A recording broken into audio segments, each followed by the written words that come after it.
in the morning. Lord, you hear my voice. In the morning, I lay my requests before you and wait expectantly. Welcome to Blessed Morning.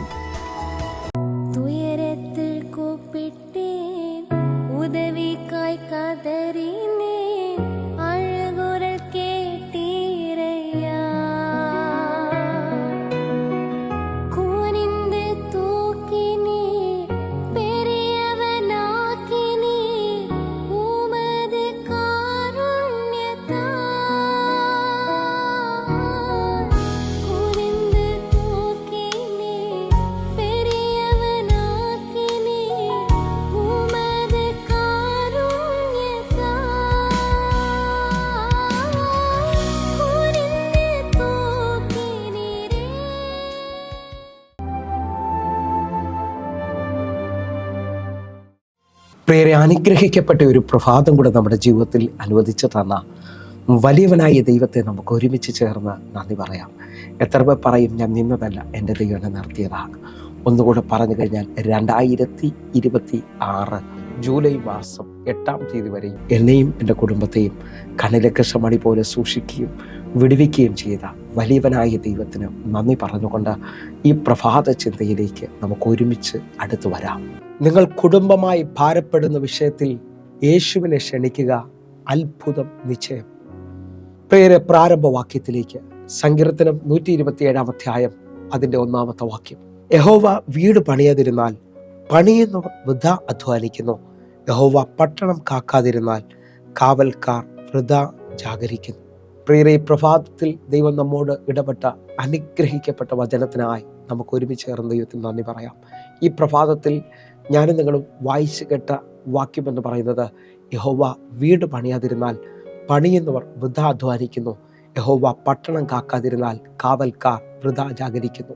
എന്നെ കേൾക്കുന്നവരെ, ഈ വചനത്തിനകത്ത് വലിയ ആഴമുണ്ട്. ഈ പ്രഭാതത്തിൽ നാം ചിന്തിക്കുന്നത്, തകർന്നുപോയ ഉടഞ്ഞുപോയ ഭവനങ്ങളിൽ ഇന്ന് പകൽ യേശുവിനെ ക്ഷണിച്ചാൽ അത്ഭുതം നിങ്ങൾക്കുണ്ട് നിശ്ചയമെന്നുള്ളതാണ്. ആ നിലയിൽ തന്നെ ഞാൻ നിങ്ങളോട് വിളിച്ചു പറയുന്നു, വാക്യത്തെ ആഴമായി മനസ്സിലായില്ലേ? യഹോവ വീട് പണിയാതിരുന്നാൽ പണിയാനും പണിയാതിരിക്കാനും ചാൻസ് ഉണ്ട്. അതേ നിലയിൽ തന്നെ മത്തായിയുടെ സുവിശേഷം 16-ാം അധ്യായം 18-ാമത്തെ വാക്യം പറയുന്നു, ഞാൻ എൻ്റെ സഭയെ പണിയും, പാതാള ഗോപുരം അതിന് ജയിക്കുകയില്ലെന്നുള്ളതാണ്. എന്നെ കേൾക്കുന്നവരെ, കർത്താവിൻ്റെതാണ് സഭ, കർത്താവ് നിശ്ചയമായി പണിയുമെന്നാണ് എന്നെ നിങ്ങളെ ഓർപ്പിക്കുന്നത്. എന്നാൽ കുടുംബ വിഷയത്തിനകത്ത് ഇതാ ഈ വാക്യത്തിൻ്റെ അടിസ്ഥാനത്തിൽ ഞാൻ നിങ്ങളും കാണുന്നത്, യഹോവ വീട് പണിയാതിരുന്നാൽ പണിയുന്നവർ. അപ്പോൾ പണിയാനും പണിയാതിരിക്കാനും ചാൻസ് ഉണ്ട് എന്നുള്ളത് വ്യക്തമാണ്. ആയതിനാൽ നമ്മുടെ കർത്താവ് മഹാദയാലുവായതുകൊണ്ട്, മനസ്സലിവുള്ളവനായതുകൊണ്ട്, ഈ പ്രഭാതത്തിൽ എന്നെ കേൾക്കുന്ന ഓരോ ദൈവമക്കളും നിങ്ങളുടെ കുടുംബമായി ഭാരപ്പെടുന്ന ഏത് വിഷയമാണോ ആ വിഷയത്തെ കർത്താവിൻ്റെ കയ്യിലേക്ക് ഏൽപ്പിക്കാൻ നിങ്ങളൊരു അത്ഭുതം കാണാൻ പോവുകയാണ്. ഞാൻ ആത്മാവിനെ ഇങ്ങനെ ഒന്ന് വിളിച്ചു പറയാം. വെളിപ്പാട് പുസ്തകം 3-ാം അധ്യായം അതിൻ്റെ 20-ാമത്തെ വാക്യം. ഞാൻ വാതിൽക്കൽ നിന്ന് മുട്ടുന്നു, ആരെങ്കിലും എൻ്റെ ശബ്ദം കേട്ട് വാതിൽ തുറന്നാൽ ഞാൻ അവൻ്റെ അടുക്കൽ ചെന്ന് അവനോടും എന്നോടും കൂടെ അത്താഴം കഴിക്കും. ഈ വാക്യത്തിനകത്ത് വ്യക്തമായി നാം കാണുന്നു, ഞാൻ വാതിൽക്കൽ നിന്ന് മുട്ടുന്നു, ആരെങ്കിലും എൻ്റെ ശബ്ദം കേട്ട് വാതിൽ തുറന്നാൽ. നിങ്ങൾ വിശ്വസിക്കാൻ പറ്റുമെങ്കിൽ എൻ്റെ കർത്താവ് നിങ്ങളുടെ വിളിക്കകത്ത് ചലിക്കുന്നവനാണ്. നിങ്ങൾ നോക്കി ഒന്നുകൂടെ ശ്രദ്ധിച്ചാൽ, യോഹന്നാന്റെ സുവിശേഷം 2-ാം അധ്യായത്തിൽ കാനാവിലെ കല്യാണ വീട് കാണാം. അതിനകത്ത് 2-ാമത്തെ വാക്യത്തിൽ യേശുവിനെ ശിഷ്യന്മാരെയും അവർ ക്ഷണിച്ചിരുന്നു. നിങ്ങൾ ശ്രദ്ധിച്ച്, ക്ഷണിക്കാത്ത വിരുന്നിൽ എൻ്റെ കർത്താവ് പോകത്തില്ല, ക്ഷണിക്കാത്ത ജീവിതങ്ങളിൽ എൻ്റെ കർത്താവ് പോകത്തില്ല. അതുകൊണ്ട് യോഹന്നാൻ 1:12 പറഞ്ഞു, അവൻ്റെ നാമത്തെ കൈക്കൊണ്ട് അവൻ്റെ നാമത്തിൽ വിശ്വസിക്കുന്ന ഏവർക്കും ദൈവമക്കളാകാൻ അവൻ അധികാരം തന്നിരിക്കുന്നു. നിങ്ങൾ വിശ്വസിക്കുന്നവരാണെങ്കിൽ ദൈവത്തെ കൈക്കൊള്ളുവാൻ, ദൈവത്തെ നിങ്ങളുടെ ജീവിതത്തിനകത്ത് ക്ഷണിക്കാൻ പറ്റുമെങ്കിൽ ഇന്ന് ഈ പ്രഭാതം മുതൽ ദൈവം ചിലതിനെ പണിയാൻ എഴുന്നേൽക്കുകയാണ്. എൻ്റെ കർത്താവ് ചിലത് ചെയ്യാൻ പോകുകയാണ്. ഒന്നുകൂടെ ശ്രദ്ധിച്ച്, ഭവനത്തിൻ്റെ അവസ്ഥ വളരെ പരിതാപകരത്തിലാണെങ്കിൽ, ഭാര്യ ഭർത്താവ് വലിയ വഴക്കും വലിയ പ്രശ്നത്തിൽ തലമുറയായിട്ടുള്ള വലിയ പ്രതികൂലത്തിലാണ് നിങ്ങൾ നിൽക്കുന്നതെങ്കിൽ നിങ്ങൾ ഒന്ന് ശ്രദ്ധിക്കുക.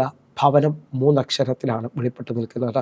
ഭവനം, ജനനം, വിവാഹം, മരണം, ഇതെല്ലാം 3 അക്ഷരങ്ങളിലാണ് ചലിക്കുന്നത്. ആ നിലയിൽ തന്നെ ശ്രദ്ധിക്കുമ്പോൾ ഭവനത്തിനകത്ത് ഭ എന്ന അക്ഷരം മാറിയാൽ അതെല്ലാം വനത്തിന് തുല്യമാണ്, വനമാണ്.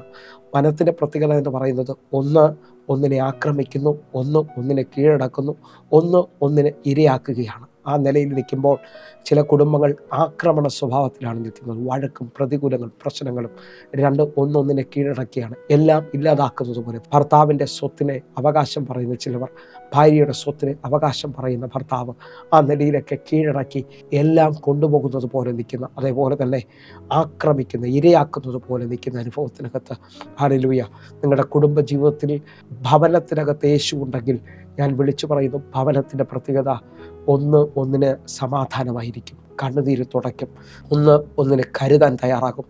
ആ നിലയിലായിരിക്കും യേശുവുള്ള ഭവനം വെളിപ്പെട്ടു വരുന്നത്. ഇന്ന് ഞാൻ ആത്മാവിൽ വിളിച്ചു പറയുന്നു, ഭവനങ്ങളിൽ സമാധാനമില്ലെങ്കിൽ ഈ പ്രഭാതം മുതൽ പ്രാർത്ഥിച്ചു തുടങ്ങുക. എൻ്റെ ദൈവം അത് പണിയാൻ എഴുന്നേൽക്കുകയാണ്. ആ നിലയിൽ എന്നെ കേൾക്കുന്നവരുണ്ടെങ്കിൽ പ്രാർത്ഥനയിൽ തന്നെ ഈ സമയത്തൊന്ന് വിശ്വസിച്ച് കാനാവിലെ കല്യാണ വീട്ടിലേക്ക് നമ്മളൊന്ന് വരികയാണ്. യേശുവിനെ ആ വിവാഹ വീട്ടിലേക്ക് അല്ലെങ്കിൽ ആ ഭവനത്തിലേക്ക് ക്ഷണിച്ചു. ലോകപ്രകാരം നോക്കിയാൽ ഇനി അവിടെ ഒന്നും നടക്കത്തില്ല, വീഞ്ഞ് തീർന്നു പോവുകയാണ്. ഇനി അത് നടക്കത്തില്ലെന്ന് പറയുമ്പോൾ യേശുവിനെ അവർ ഇൻവൈറ്റ് ചെയ്തിരുന്നു. അല്ലെങ്കിൽ യേശുവിനെ അമ്മ മറിയം ഇൻഫോം ചെയ്തു, ഇവിടെ വീഞ്ഞ് തീർന്നു പോയി എന്നുള്ളതാണ്. അറിയില്ല, നിങ്ങൾ ശ്രദ്ധിക്കാവോ? അതിനകത്ത് എൻ്റെ നാഴിക വന്നിട്ടില്ല എന്ന് പറയുമ്പോൾ മറിയ അവിടെ നിൽക്കുന്ന ബാല്യക്കാരോട് പറഞ്ഞു, ഇവൻ എന്തെങ്കിലും പറഞ്ഞാൽ നിങ്ങളത് ചെയ്യണം. യേശുവിനെ ആ വിഷയത്തിനകത്ത് ഇൻവോൾവ് ചെയ്യുകയാണ്. നിങ്ങൾ ആ വിഷയത്തെ തീർന്നു എന്ന് പറയുന്ന, അവസാനിച്ചെന്ന് പറയുന്ന നിങ്ങളുടെ വിഷയങ്ങളെ കർത്താവിൻ്റെ കയ്യിലേക്ക് മേൽപ്പിക്കാൻ പറ്റുമെങ്കിൽ, കർത്താവിനെ ഇൻവോൾവ് ചെയ്യാൻ പറ്റുമെങ്കിൽ, ഞാൻ ആത്മാവിൽ വിളിച്ചു പറയുന്നു, എൻ്റെ കർത്താവ് അത് ഇൻസ്ട്രക്റ്റ് ചെയ്യാൻ തുടങ്ങും. ഹല്ലേലൂയ. നിങ്ങൾ ശ്രദ്ധിച്ചേ, 1 കർത്താവിനെ ഇൻവൈറ്റ് ചെയ്യുക, 2 ഇൻഫോം ചെയ്യുക, 3 ഇൻവോൾവ് ചെയ്യിക്കുക, 4 ഇൻസ്ട്രക്റ്റ് ചെയ്യാൻ തുടങ്ങും. എൻ്റെ കർത്താവ് അത് ഏറ്റെടുത്താൽ, എൻ്റെ കർത്താവ് അതിനകത്ത് പ്രവർത്തിച്ചു തുടങ്ങിയാൽ, ഞാൻ വിളിച്ചു പറയുന്നു, മാറ മധുരമായിത്തീരും, പച്ചവെള്ളം വീഞ്ഞായിത്തീരും, ഒഴിഞ്ഞ പടക് നിറയും. അറിയ, മരിച്ച് 4 ദിവസമായി ലാസർ നാറ്റം വെച്ചവൻ ഏറ്റവും അത്ഭുതമായി പുറത്തു വരും. നിങ്ങളുടെ ജീവിതത്തിനകത്ത് ഏത് അനുഭവത്തിലാണോ ഇന്നലെ കേൾക്കുന്നത്, എല്ലാം അവസാനിച്ചതുപോലെ തോന്നുന്നുണ്ടോ? ഇന്ന് നിങ്ങളുടെ ഭവനത്തെ പണിയാൻ എൻ്റെ കർത്താവ് എഴുന്നേൽക്കുകയാണ്.